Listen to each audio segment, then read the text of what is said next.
Africa ensures that my business logistics are running even when I'm out of the office. Head over to uafrica.com to streamline your business.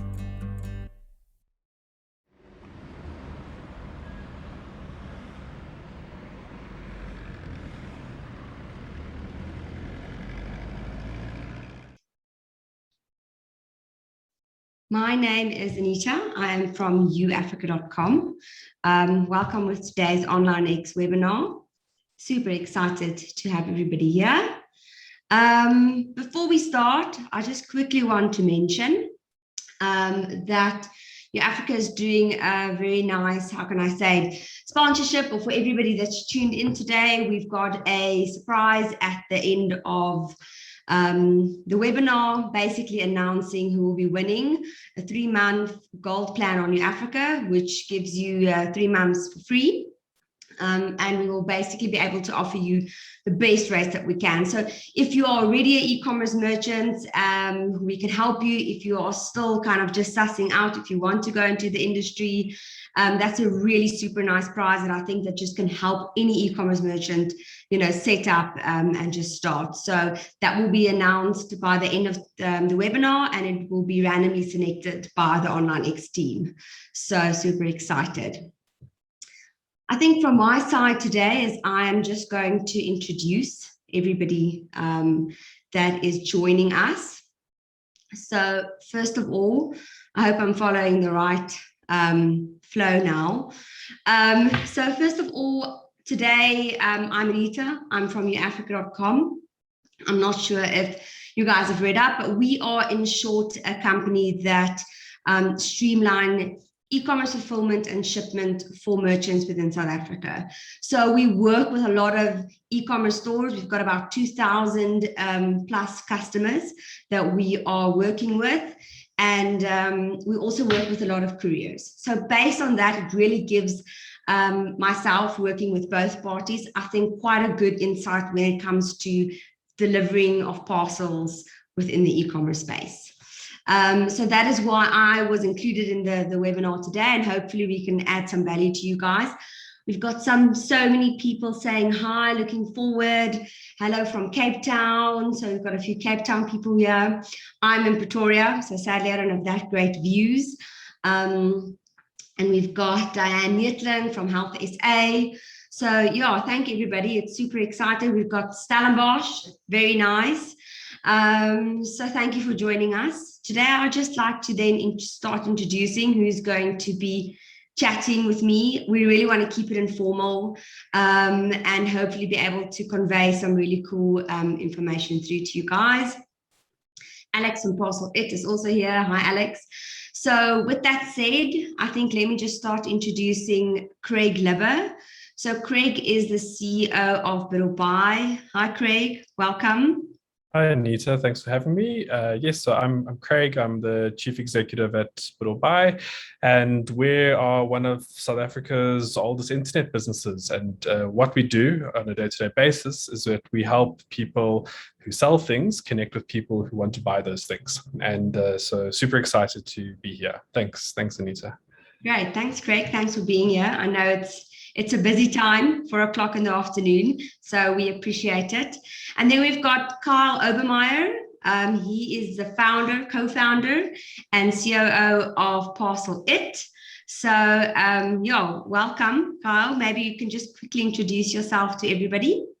Wow, yes. Thanks, Anita. And yeah, welcome everyone. As Anita mentioned, I'm Kyle from Parcel It. I'm the co-owner and co-founder. Started it with Alex, who's actually on the chat. How's it, Alex?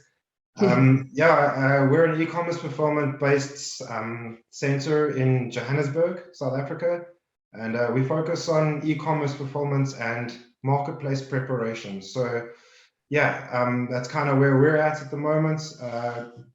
Been around since August 2019, so just before COVID hit, and wow, did it accelerate growth in our business. So very excited to be here today. Thank you to Online X, PayFast, Sasfin Bank, and uAfrica for having us on board. Very excited. Yeah, great. Thanks, Kyle. As we've got some great sponsors as well, as Kyle has mentioned, obviously to make this happen, and to make it a webinar that everybody can enjoy. So we've got no pressure on ourselves to convey some very valuable information. So I think I want to kick it off with let's be honest. When it comes to delivery, it's not really the most sexiest topic of e-commerce, right? You've got marketing, you've got design. There's so many more fun things to talk about, and I think that sometimes makes it difficult when you've got a webinar, or you need to convey that information. Why would you guys say, and Craig, maybe we can start with you. Why is it so important for e-commerce merchants to actually spend some time in regards to delivering and understanding the whole fulfillment and delivery side of e-commerce? What would you say is the main reason why it is important for them to spend time on it? So I think from a customer experience point of view, I always like to draw a parallel to having a physical shop. If you own the physical storefront in a mall, you do a whole bunch of things that address that experience you're giving to your customers. You dress up, perhaps it's mannequins in the window, or you have posters and marketing materials, all the way down to the shopping bag that you put the item in, and you give this great customer experience. Now, when we take that thinking into the online space, that becomes so much more important because we don't have the physical store. Yes, we have a website, we have visuals and pictures, etc. But as soon as your customer has parted way with their money and they're expecting a product, delivery becomes really important. So for me, as much as, yes, it doesn't sound like a very exciting piece of the whole experience, it is actually one of the very most important pieces, is that delivery experience and getting a product quickly and efficiently and for a reasonable price to your customer, for me is really an integral part to that online experience, and one that is memorable to the customer. So I think that for me is why I believe it's very important. Yeah, I think with one of my previous presentations, there was a survey, and they said, I think about 55% of customers stated in that specific survey that they won't purchase from an e-commerce company again if they had issues with the delivery of their parcel. So obviously it wasn't a massive survey, but I think it really does show you 55% is a lot. And when it comes to e-commerce, I think retaining customers is so important, because getting that first customer is expensive. So once you've actually got that customer to buy from your store once, being able to get them to buy a second time is actually what everybody is trying to achieve. And I think that's where delivery is super important, and that experience. Carl, from your guys' side, obviously you guys started in 2020, right? In I think March 2020, possibly. It's about. Yeah, we started trading, but the concept started in late 2019. Yeah. Yes. So I mean, a good time to start a business in the e-commerce space, just in time. But maybe you can kind of answer this question by explaining why you guys. Did you see an opportunity in the market, or what was the reason for creating Parcel It? Because in a sense, it is also kind of looking at this need of the delivery and fulfillment side for e-commerce. So maybe you can answer this question by kind of explaining to us why you decided to start a company on it. No, thank you. The reasoning behind it was purely based on Alex and myself were both tech savvy, and from the internet side of things, Alex owned a retail business as well as an online shop, and we found a gap in the market where the small guys weren't being thought of when it came to putting them in a box and whatnot. So we wanted to stop people from having the expenses of going and outlaying massive amounts of money for warehouse space and the equipment and facilities involved. And we wanted to take it from a side hustle. So if you had a side hustle and it was in your garage, and you needed to now get back to work and everything started opening up, it freed up the opportunity to now find a tool or a company to work with that is able to fit you in no matter what size. Yeah, I think that kind of it is. I think maybe we can ask the attendees to add in the chat box if they are already in e-commerce, or if they're looking to go into e-commerce, because I think that's also really interesting, or it's valuable for us to kind of know that, because a lot of people, as you've mentioned now, is you will start usually like in your garage or in your living room, lounge, in your lounge, because it's all about testing a product and seeing if there's a demand for that product, and then moving that as the company grows. I mean, that's why business is not easy, right? It's not just one recipe that everybody can follow, so you constantly need to evolve, especially in the e-commerce side as your volumes are growing. And I think a lot of merchants then has got this question of, am I going to do in-house? So am I basically going to keep on doing the warehousing myself, or am I going to outsource it to companies, for example, Parcel It?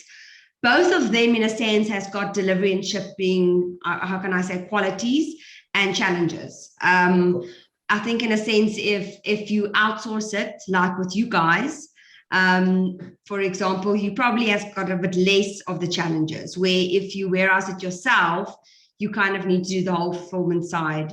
You need to manage all of that.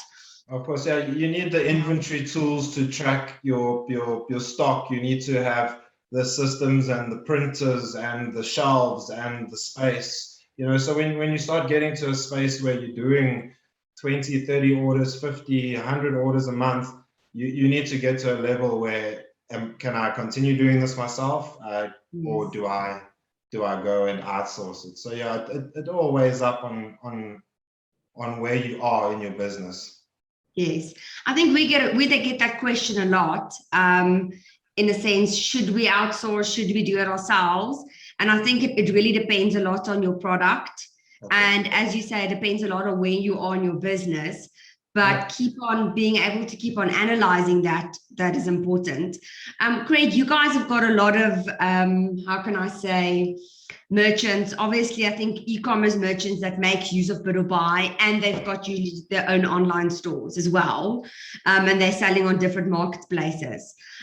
Maybe from your experience, what would you say is the model that gets used the most? I don't know if you can answer this question. Do you find that people usually do it themselves, or maybe just from your side, from the marketplace experience? I always chuckle to myself when we go and visit a merchant online, and very often they have an established website, and you go and visit them. Maybe it's their house, and then you see that in their lounge it's been taken over by product. There's boxes all over the place, or it's their garage, and they're using this as a warehouse, and so I think there's a bit of a journey that goes on. Most people starting out try this themselves. They don't have any inventory management systems. They don't have a warehouse, and they try and ship items from their own house. But as things progress and as businesses go on, very often they need a warehouse. It's I think when you get to a certain point in your business, that progression takes place. And I think it's also a question about asking yourself, what do you want to spend your day doing, and how many people do you want to employ? And I think as business gets to a certain scale and level, we see many of the merchants shift to either managed or they invest in some sort of warehousing. So I always laugh because I see this sort of, you get this online presence, and the only thing a customer has to see is this website, but what goes on in the background is very different. And so I would definitely say it really depends on the the state or stage at which the merchant or seller is in.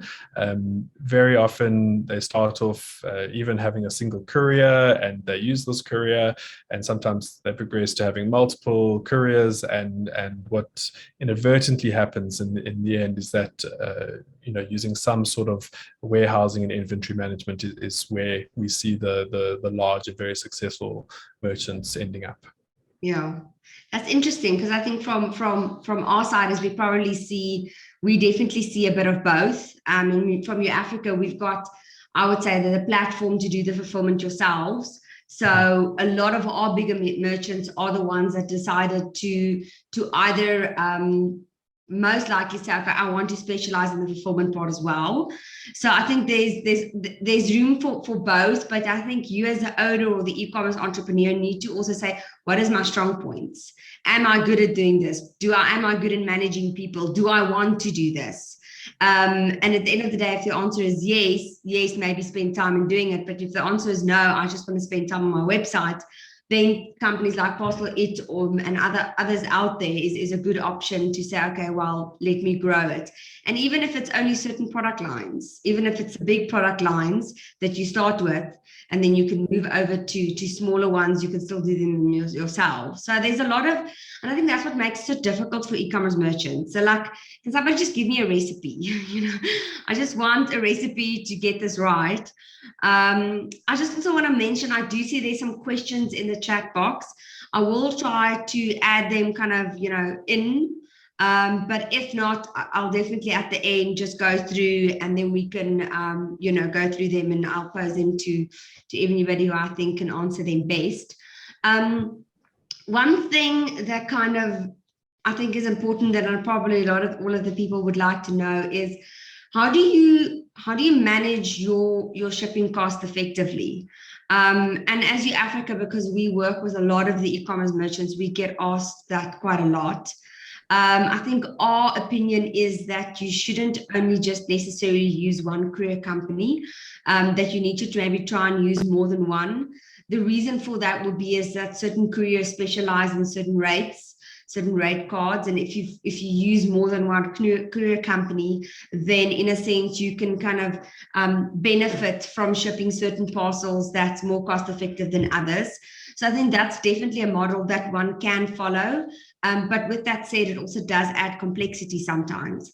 So if you don't use an integration like You Africa, that kind of streamlines it from a support perspective, where you still have one contact from a support side, it can become very complex. You've got different accounts you need to manage. You've got different account managers you need to work with.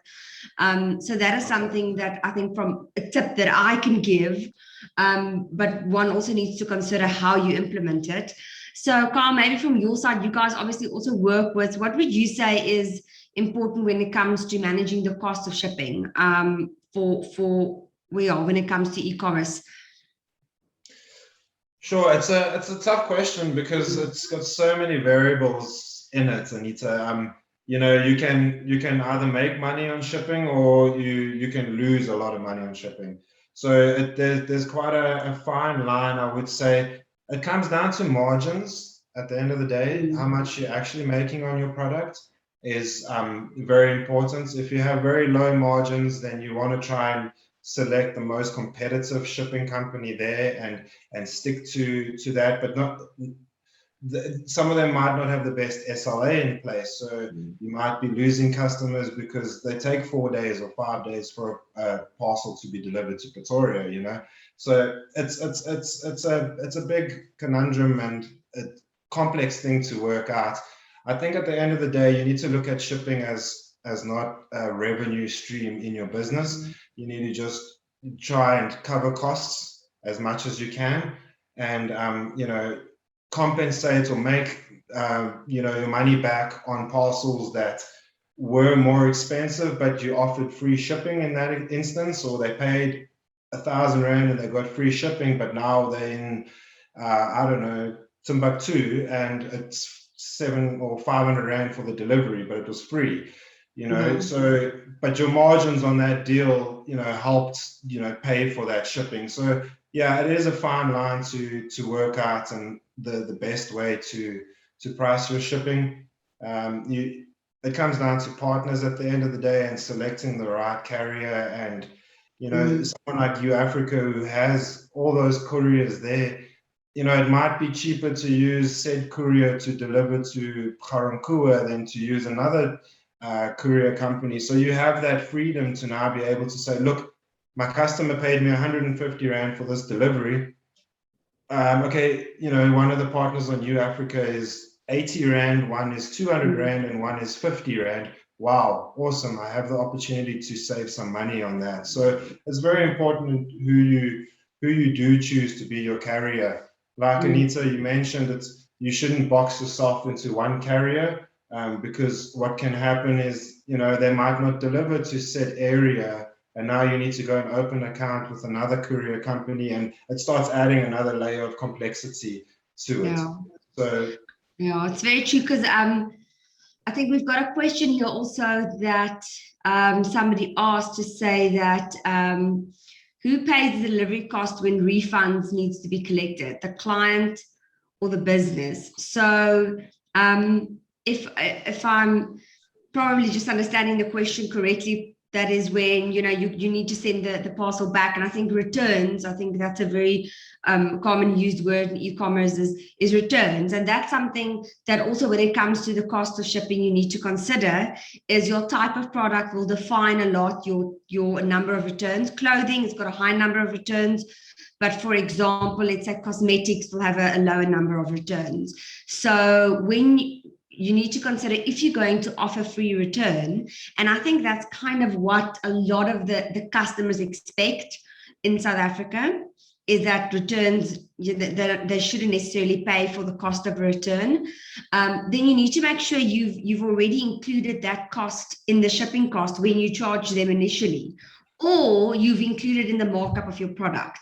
So that is the kind of hidden costs where I think we get that a lot sometimes, when people say, yeah, it's difficult because there's so many hidden costs, that you need to consider that. And I always say that when it comes to e-commerce, is that you won't get that right from the start, because you don't know how many returns you're going to get. But it all comes down to data. So at the end of the day, if you start analyzing what did I pay for my average shipment? How many shipments did I do? How many returns did I do? What's the average cost of my return? That you can analyze that on a monthly basis, so that you can include that in your shipping costs. That's a nice thing of e-commerce. It's easy to change it, right? It's quite easy to just increase your shipping or decrease it, or increase your margins. It's not like retail where you need to go and put small numbers up in the whole retail store to just add a 10 cents. So it's quite easy to do that in the back end of your website, but it's just being able to monitor that, because I think sometimes people, they leave it for too late. They realize it when they don't have money in the bank left. And then they go, oh, well, something is wrong. I'm not making money. And when they go and analyze it, then they realize it's because I'm actually paying too much for my shipping, or you know what, I should charge my customer for returns. So I think that is something that's important. Just to answer that question, I don't think there's necessarily a right or a wrong. It depends on your business, and you need to analyze that. Craig, maybe on a bit of buy side, what do you see your merchants usually do when it comes to returns? Because I know returns is a very difficult, even on your Africa, I'm going to be honest, we can do returns so much better. Returns is, I think, still a very big headache for e-commerce. Obviously, tech can solve it to a certain point, which we haven't even really done. My tech team is going to hate me saying this, but we can still improve a lot on that as well. But yeah, Craig, maybe from bit of buy side, what would you say is the challenges on returns? Yeah, I think as an online merchant or seller, this is definitely something you need to explore yourself before you get started, ideally, because I think it's so easy to think about, okay, I'm going to set my shipping price, and we can chat about free shipping versus high cost shipping or reasonable shipping, but I think people seldomly think about what happens when something goes wrong, when the customer doesn't like it, and we see a mixture of different policies. And, I think it might be good. Go have a look at online stores, look at some of your competitors or people selling the same type of products. Go have a look at their websites and look at their shipping policies. If you don't have one, it's good for you to have one as well, because it's something that you can fall back on, something that you can make sure your customers are aware of when they're buying from you. And it gives you and affords you a level of comfort when you make a decision. So for example, if you sell items that are of a personal nature, let's say it's underwear, you probably don't want to accept that as a return. And so in that case, you never mind the cost of who's going to pay for it, but you're not even going to accept that return. Or if it's a custom made product, you may also exclude certain things under the Consumer Protection Act. And then when it comes to shipping, some stores or some merchants choose to offer free returns. And you'll see some of the big, particularly clothing brands out here in South Africa, make it so attractive. Free shipping, free returns. You can order 3 items, send them all back if you don't like them. And I think for you as a seller, you need to decide whether that's practical. So it is wonderful to offer all these things. It's wonderful to offer free returns, free shipping in the first place. But definitely, I agree with these things when, for example, you've sent the wrong product by accident, and these things happen. Make it right with your customer, take the product back, cover the shipping. But it's not totally unreasonable to expect someone to return a product to you if, for example, they've just decided that they don't want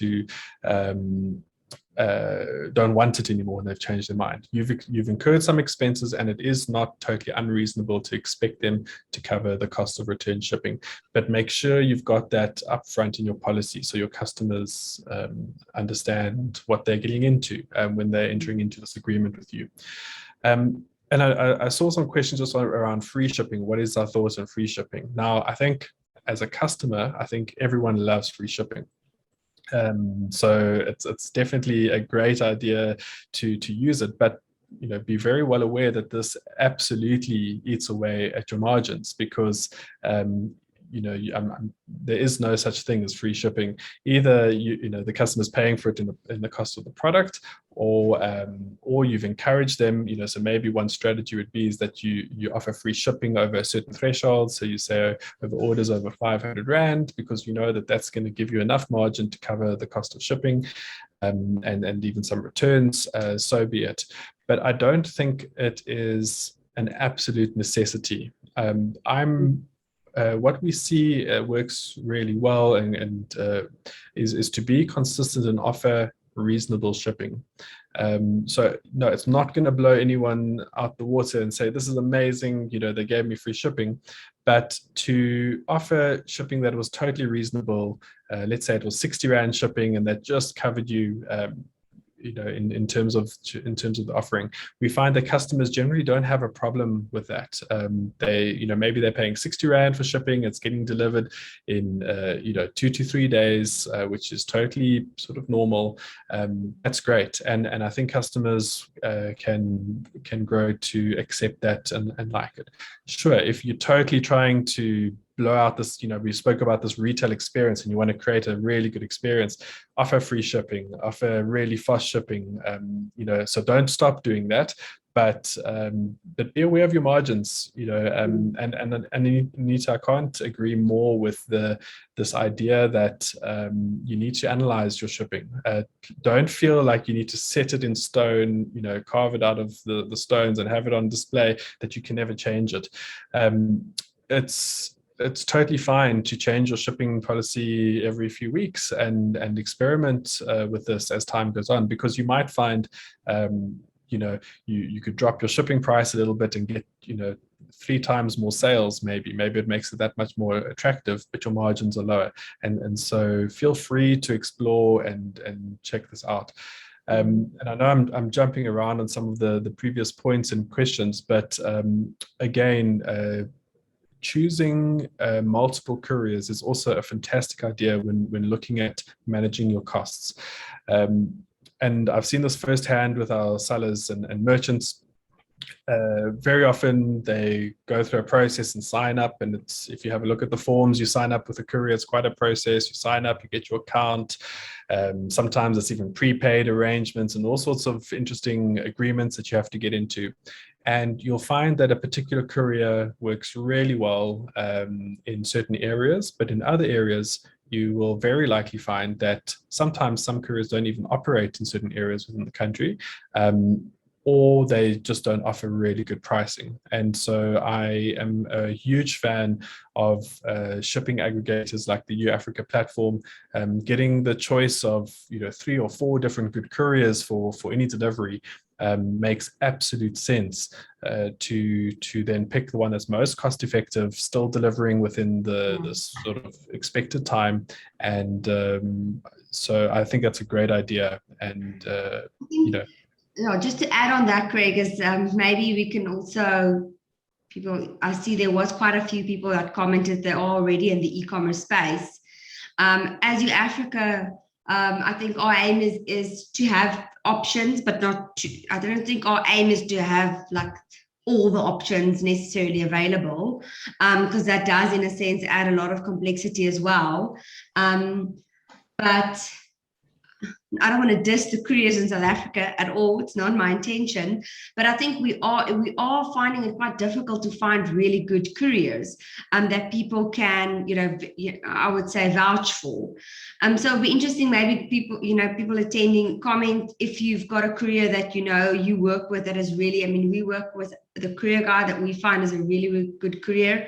We obviously have some other options as well, but I mean, if there's this amazing courier out there, I think that's also where we kind of limited in a sense, is that, and a courier is not an easy business to run, that you need to be, and they need to have good technology as well. So that's the thing when it comes to e-commerce, it's really important that it's not just them being able to operationally deliver, but they need to have the right technology so that can link into the online store, or it can link into Parcel It's warehouse system, or it can link to your Africa system. So it's not just always, are they good in collecting and delivering? It's actually, do they have the technical infrastructure to be able to support your website, or to be able to support the plugins that you are using?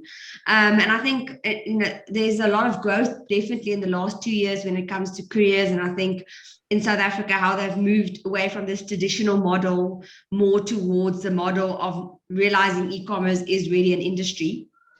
I mean, last year was amazing from a delivery perspective. Anybody in the, I think, e-commerce and shipping industry could not complain. It's quite sad that there was obviously, this pandemic, but from a business side, I mean, we as UAfrica saw about a 200% growth in 2020 when it comes to shipments being conducted via the platform.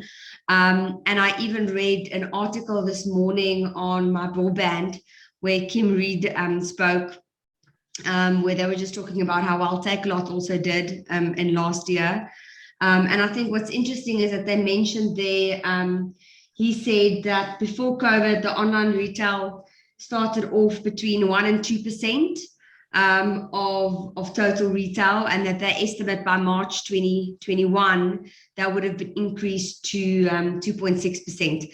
I don't know where he got that stats from. I tried to look it up a bit, but I think that is the general consensus of what happened in South Africa e-commerce in the past 2 years. It's almost 2 years now, probably not, year and a half. So Carl, maybe from your guys' side, obviously the business wasn't running that much before COVID. So you can't really compare the before and the after, but maybe you can give a bit of just an explanation of maybe 2020 compared to 2021. Was it just this 1 year growth, crazy year of that we won't ever have again, or what will that be sustained going forward? Yeah, definitely, Anita. We saw a massive growth in 2020 as well as in 2021 so far. The amount of inquiries that we get on a daily basis from new guys that have started online, and seasoned professionals out there that are wanting to figure out what would be the best way to leverage and scale our business. So yeah, grow. I don't see the e-commerce sector slowing down in South Africa whatsoever. I'm actually very excited about it. Going back to the couriers, I take my hat off to them. We are a little bit behind in terms of the rest of the world, but we always seem to catch up, and when we do, then we can show the rest of the world a thing or two. So yeah, we things are starting to get there.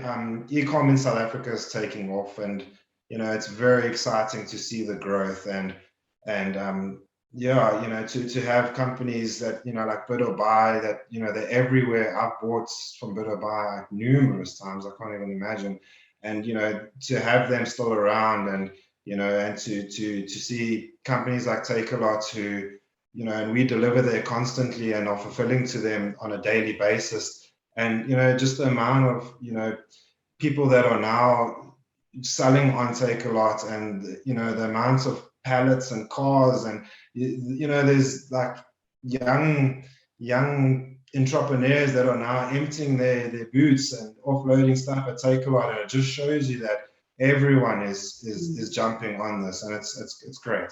It's awesome. I've got somebody in the comments that says Takealot's a swear word. Apologies for swearing. I can't comment much, but we probably, there's a lot of talk of Amazon also coming to South Africa. Absolutely. So, it'll be, I don't know what word that would be. But I do think there's still a lot of potential for growth. But there is things like this, and we see, especially with the courier companies, them really focusing on e-commerce as a type of delivery, because it's a different type of delivery. It's collecting a lot of parcels from one point and delivering it to a lot of different delivery addresses, and then being able to facilitate the return process.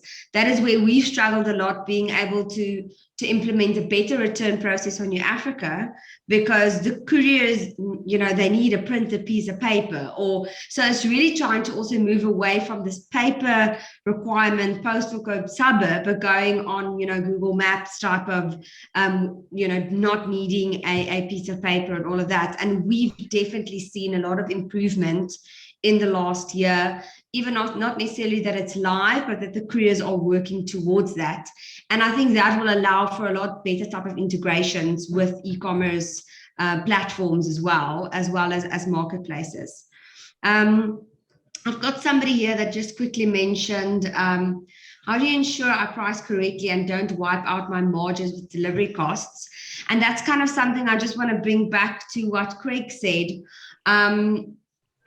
that your margins are so important. And Craig, I completely agree with you in terms of that.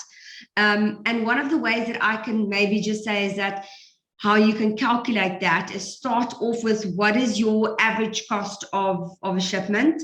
Now that sounds super easy, right? But that is a very difficult thing to calculate.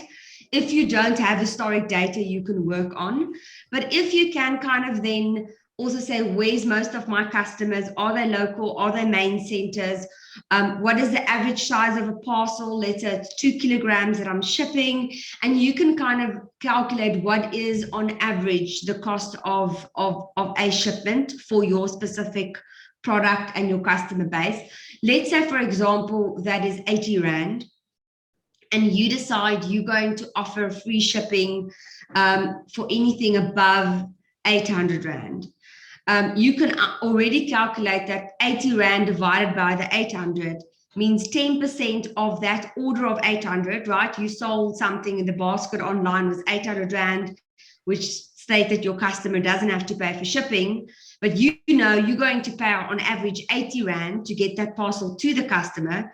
That means 10% of that order is already just going to shipping. So 10% of your Some people call it GP, some people call it markup. We can discuss that also. But 10% of that is already just going to the shipping side. Then you haven't considered your packaging, you haven't considered your fulfillment costs, you haven't considered your marketing. So at the end of the day, you still want some profit left or net profit that you can actually, I mean, nobody wants to work for nothing. And I think that is a calculation that's really important. And I also want to mention something with Black Friday. That is close around the corner. I think we're all prepping for that already, making sure our systems are up and running and we can handle the volumes. But when you calculate your discounts on your store for Black Friday, please consider shipping. Why I'm saying that is that you can decide, oh, I'm going to offer a 20% discount, but then you don't consider the cost of shipping as well. So yes, you can maybe, you can afford that just on the product, but please make sure that you always still consider the shipping cost, because the shipping cost is kind of going to be the same, even though you've asked a 20% discount or not.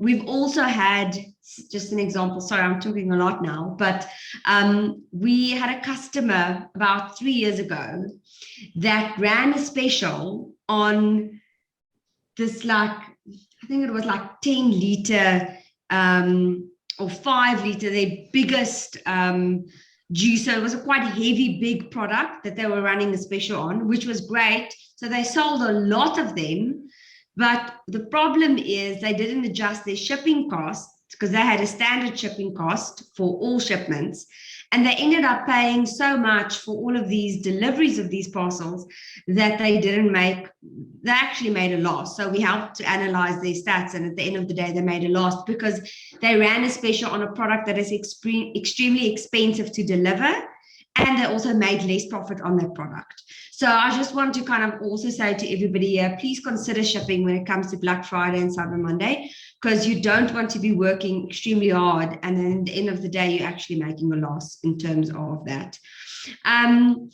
Craig, so on that topic, what are you guys doing? Are you ready for it? I know it's a little bit far in advance, but is there anything specific, maybe from a shipping side or delivery side, that you guys are focusing to do maybe better or different this year when it comes to the crazy season? Yes, so we've done all the infrastructure upgrades, and I hope we don't have a Titanic moment, but making sure that our infrastructure stays up is so important, and people love shopping on Black Friday, and so one of the things we're offering is something called bid or buy shipping, and it's an integration with Africa ultimately, and giving standard sellers who've never signed up for these complicated courier relationships, but access to the Africa platform, and so we're really and truly hoping that we can help merchants give and deliver on a good overall customer experience. It's so important. As I've said, you can have this fantastic moment Black Friday, and it's one of these things, Christmas shopping, Black Friday shopping, it sticks in a customer's mind. You talk to your friends about this great deal you got, and that conversation can turn really quickly. It can turn from, I got this fantastic 40% discount on this wonderful TV, and then 2 weeks later, so I didn't get the TV, and so if you haven't dealt with your shipping problems or issues, that can really be a brand damaging moment, as much as it looks exciting to run something on Black Friday. Yeah. I've got a question also here, just from the chat box. It asks, how important is packaging? So Dennis Campbell asked, is it worth spending extra on the feel-good customer side, or is it a waste of money? My 10 cents is rather spend money on packaging to make sure your product is packaged safely and that it can actually be delivered to your client in one piece. That is probably more important than the look and the feel side of the packaging. But maybe you differ with my opinion, Kyle. No, not at all. Look, your product needs to be safe, of course. We live in a crazy times. So, you know, these things get thrown around in buckies and rolled around and stuff. So, yeah, they need to be protected and safeguarded, you know, against transit issues. But it also it will bring your customers back to you if they have a nice, pleasant unboxing experience. You know, the products are nicely wrapped within the parcel. There's, you know, that whole look and feel, and it's almost like opening a Christmas present, you know. So I would highly recommend taking the time and making sure when you do pack your parcels, even if you're doing it yourself, make it nice. Put that extra bit of touch in there. Put a little card. Thank you so much for buying from us today. You know, that goes the extra mile. That customer is going to remember that the next time he wants to purchase, you know, something of the sort. Oh yeah, I bought from that site. Wow, they package their stuff so beautifully. You know, it's the whole iPhone box theory. You know, the iPhone box is magical. When you open it, it's beautiful. Everything's nice, and it gives you that feeling of wow. You know, everything is perfect, and the people who packaged this took the time to make it like that. So it shows a bit of personal touch as well. So yes, definitely focus on. I wouldn't say focus too much on your packaging, but make sure it's safe in transit, and that it also looks nice and it gives your customer a nice unboxing experience. I think something that adds to that, which has also got a question, is can you touch on insurance? And it's because and I think that's why packaging from a protection point is also so important, is that a lot of the courier companies don't automatically add insurance when it comes to delivering a parcel. And that's something that a lot of customers, especially e-commerce merchants, I think learned the hard way, that they didn't read that, they didn't understand the model like that. So it is important that you make sure that the packaging is in that sense, because if you don't pay extra for insurance, the value of the goods, it's not like the courier company will cover you for it. I know certain courier companies like the Courier Guy, they've got like an automatic on your Africa up to 1,000 Rand insurance, but a lot of the other couriers, they don't. When I started in the industry, I thought, these people are nuts. I mean, you give them your parcel and then they deliver it, but they don't want to take any liability. So for me, it was really difficult to understand that. But keeping in mind also that they've got no idea what they're shipping. So I think that makes it so difficult within the courier space, is that if they collect a box of tissues or if they collect a box of gold, they're just collecting something and delivering it. And if one needs to start adding the complexity of that, they need to understand every single type of product that they're shipping or parcel that they're shipping, one will definitely not be paying 40 Rand or 45 Rand for a local shipment.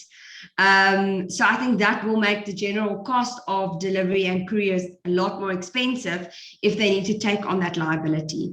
Insurance, one can then obviously take out extra insurance. So you will have to state the value. Usually that's how the courier companies work. You state the value of the goods.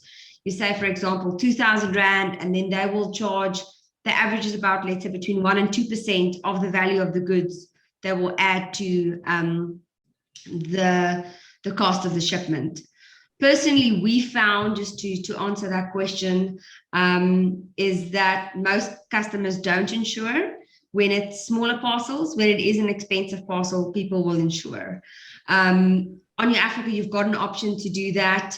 But it is important to also keep on analyzing that. If you're taking out insurance, but you're realizing you're never claiming, then you shouldn't be taking out insurance. We've had this example now with the looting. I don't know if how that affected you guys, but we had a lot of merchants now in July with the looting in Durban, where they had very big losses. And I think when that comes into play, you realize how maybe important things like insurance is, but it's also very much a once-off scenario. So we've got about 10 minutes left. It does end at 5, right, Craig and Kyle? So. Wow, has it been that fast already? Yeah, sure. Yeah, we've been talking a lot because I think it does end at 5 o'clock. Yeah, I think so. Yeah. Very, very clued up with the detail. So I was thinking I'm just quickly going to run through the questions and see if I can answer all of them. So just give me a sec. I saw one of the questions earlier, and that is this whole thing regarding the South African Post Office that is now going to ship all parcels below, or they want to ship all parcels below 1 kilogram. And it was asked, what is our opinion on that? Craig, maybe you can just comment what you think. Are they going to succeed in their bid to monopolize the 1 kilogram parcel in South Africa? Yes or no?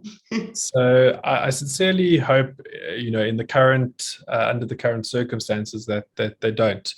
That said, I mean, I've been with Bootcamp since 2010, and I remember a time when sellers regularly shipped goods using the postal service. So it's not a totally crazy idea to say that, if there's a working postal service, to make use of them for certain types of products.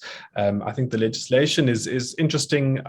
For a long time, I didn't know it actually existed and didn't realize that it is a real law in this country that there are certain goods under 1 kilogram that can only be delivered by the South African Postal Service. But the reality is right now is that the private sector has certainly moved into a place where there was no service or no reliable service. And so we sincerely still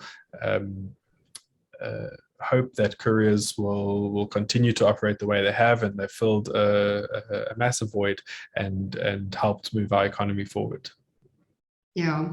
No, I doubt that I think the courier companies will definitely find a way to jinx that. Might it be how they charge their customers, just automatically averaging everything over 1 kilogram? And I think the big thing there is also that, remember, the couriers only weigh the parcel once the parcel actually gets to the warehouse. So something like this will also require couriers to start weighing parcels when they collect the parcel, to be able to know, is this a parcel that they can pick up or not? The other option is they pick up the parcel, drive it all the way to their warehouse, realize it's less than 1 kilogram, and drive it all the way back to the customer.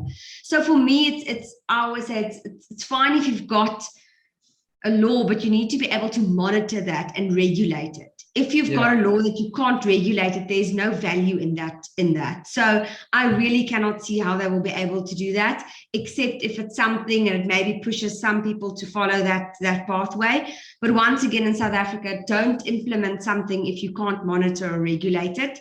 It's very much how I feel about Poppy at the moment. But let's not start on that.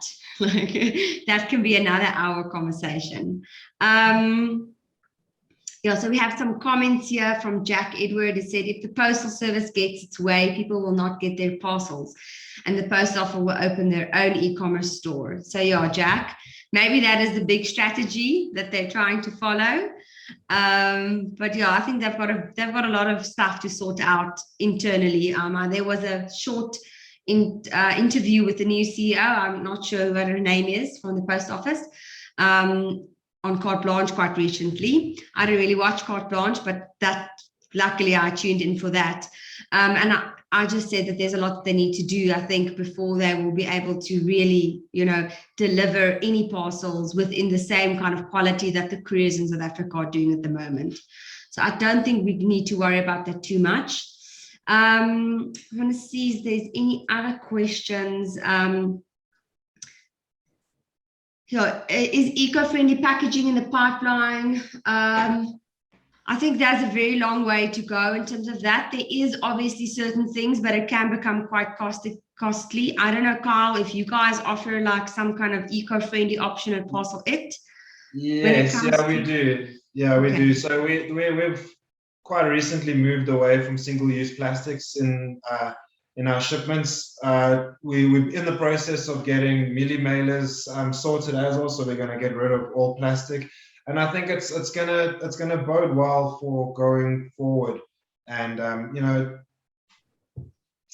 keep the world around for longer and for our children's children. So definitely a it is a booster for your online store. If you offer eco-friendly packaging, try and push that. We do offer it. We have Giami wrap, which is an alternative to bubble wrap. It's fully recyclable, or it is recyclable. And we use paper void fill as well, which is recycled. So yes, it's something that you guys would need to consider to be sustainable in the long run. Yeah. Okay, guys, so there's about a few minutes left. Just remember, at the end, we will announce the person winning the 3-month gold plan on Your Africa. So even if you just stay around, you don't want to listen anymore, you can just tune in for that. We've got one question here. If you could perhaps touch on the integration with platforms like Shopify and WooCommerce. So your Shopify and WooCommerce are probably the most known 2 platforms in South Africa. Building your e-commerce store, Equid, there's quite a few others also coming on board as well. On Shopify, Your Africa's got an integration and with WooCommerce as well. So it really is super important, even if it's not Your Africa. I don't want to be sounding like we're just punting us. There is other options. I won't name them. You can find them on Google. But it is important to have an integration where your system speaks to the courier company system, because it's an extension of what you offer. And if you need to try and have these 2 systems speak to each other manually, it's not going to work.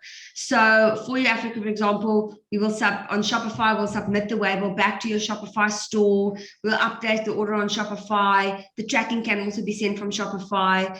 And then if the courier has a change in terms of tracking, we'll update it. So it really sounds super easy. But keeping in mind, and I think that's what a lot of people forget, is that the couriers constantly make changes to their software and their systems, and Shopify and WooCommerce are also constantly making changes. And you need an integrator like that is really specializing and making sure they're keeping everything up to date, because you don't want to a point where your store is breaking because of the fact that Shopify made a change and the integrator that you're using or the platform that you're using didn't accommodate that.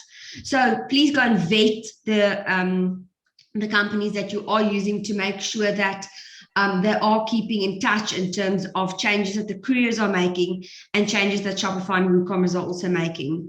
Because I think that can be very costly for your business, that you build your business around a platform or an integrator that doesn't maintain, and then that doesn't try and look at the future as well.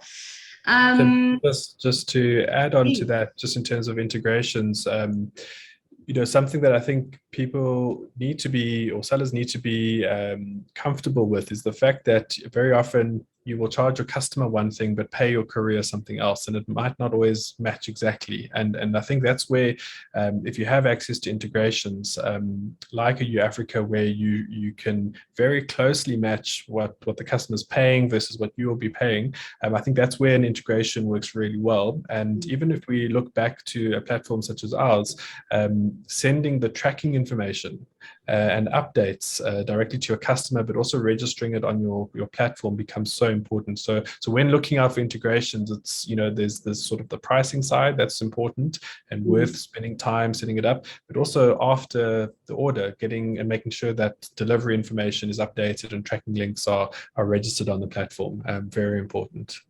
Yeah. Then I think I'm just going to do one last question that we've got.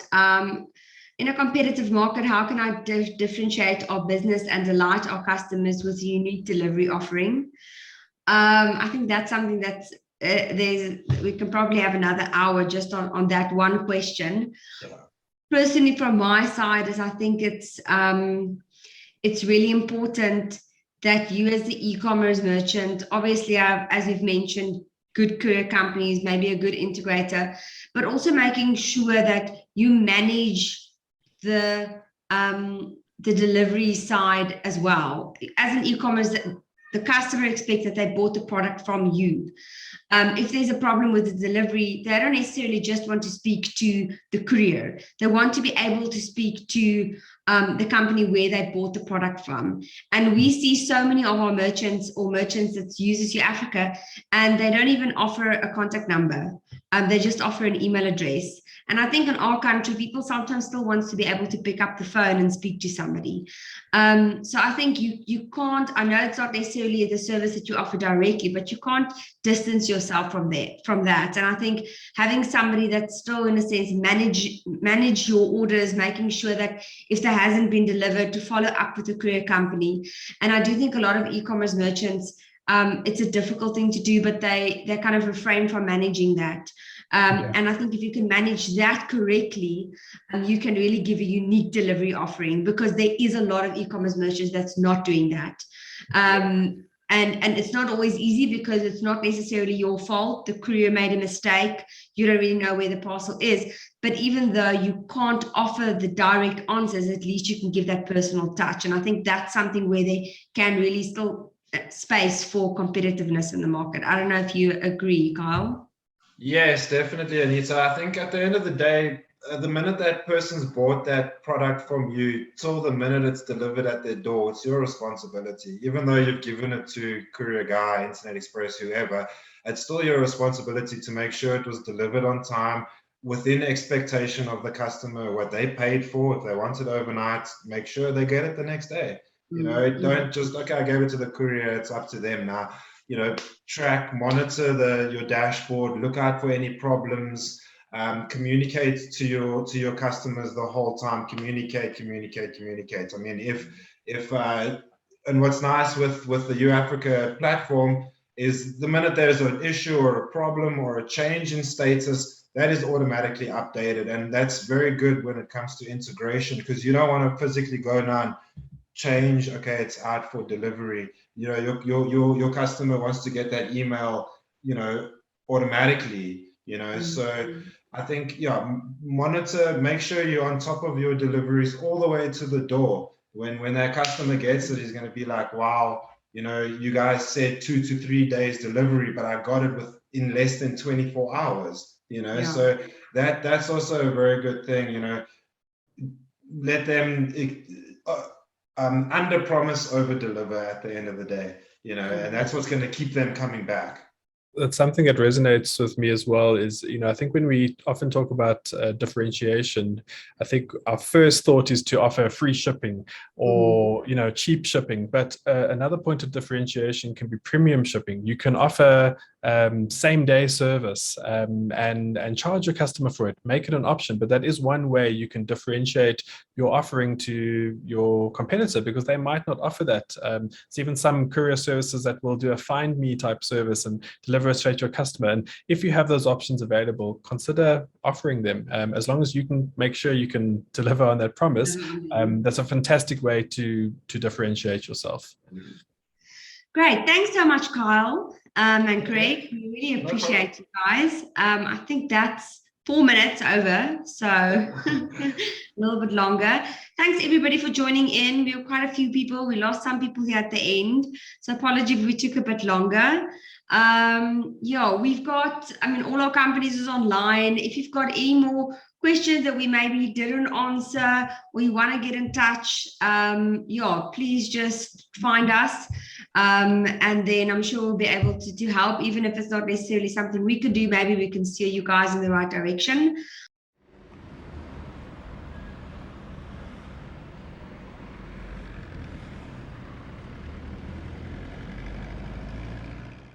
UAfrica has taken the messiness out of running a successful online store.